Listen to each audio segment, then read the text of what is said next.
नमस्कार बच्चों, कैसे हैं आप लोग। बच्चों, आज मैं आप लोग को पाठ 4 सुमित्रानंदन पंत जी द्वारा लिखा गया नौका विहार की व्याख्या कराऊंगी, जिसमें पंत जी ने चांदनी रात में गंगा नदी के बीच की धारा में नौका विहार के समय की प्राकृतिक सुषमा का सुंदर चित्रण किया है।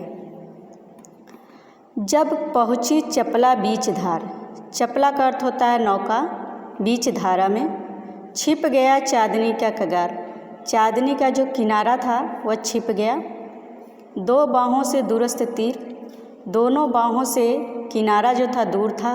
धारा का कृश कोमल शरीर, धारा का जो था कृश, कृश का अर्थ होता है बिल्कुल कमज़ोर दुबला पतला, कोमल शरीर। आलिंगन करने को अधीर, आलिंगन गले लगाने के लिए अधीर था।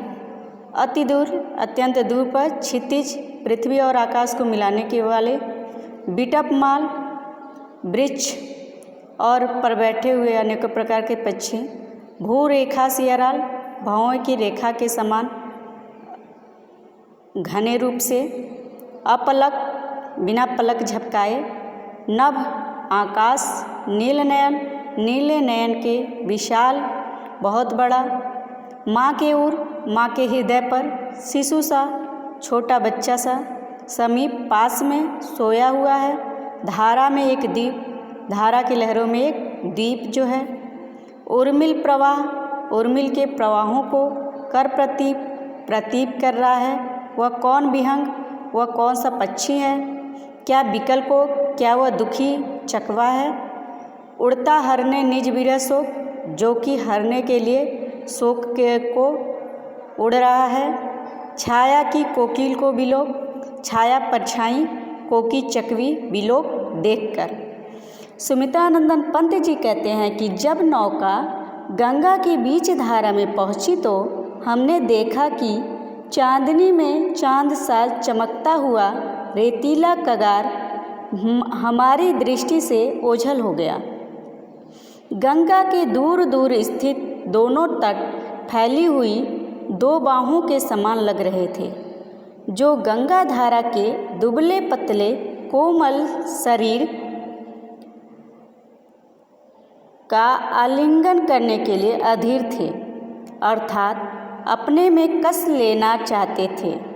उधर अत्यधिक दूर क्षितिज पर पृथ्वी वृक्षों की पंक्ति थी, जो धरती के सौंदर्य को बिना पलक झपकाए निहारते हुए आकाश के नीले नीले विशाल नयन की तिरछी भौं के समान लग रही थी।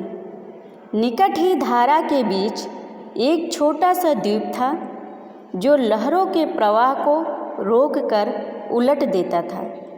धारा में स्थित वह शांत द्वीप ऐसा प्रतीत हो रहा था जैसे माँ की छाती पर चिपक कर कोई नन्हा सा बालक सोया हुआ हो। वह उड़ता हुआ पक्षी कौन है? क्या वह अपनी प्रिया चकवी से रात्रि में बिछुड़ा हुआ व्याकुल चकवा तो नहीं है?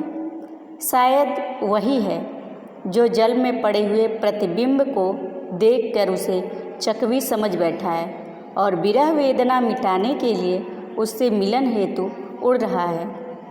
इसमें भाषा जो है संस्कृत निष्ठ है, रस श्रृंगार रस है, अलंकार उपमा रूपक, भ्रांतिमान मानवीकरण है, छंद मुक्त है, खड़ी बोली है। उम्मीद करती हूँ बच्चों कि यह व्याख्या जो है आप लोग को जरूर समझ में आया होगा।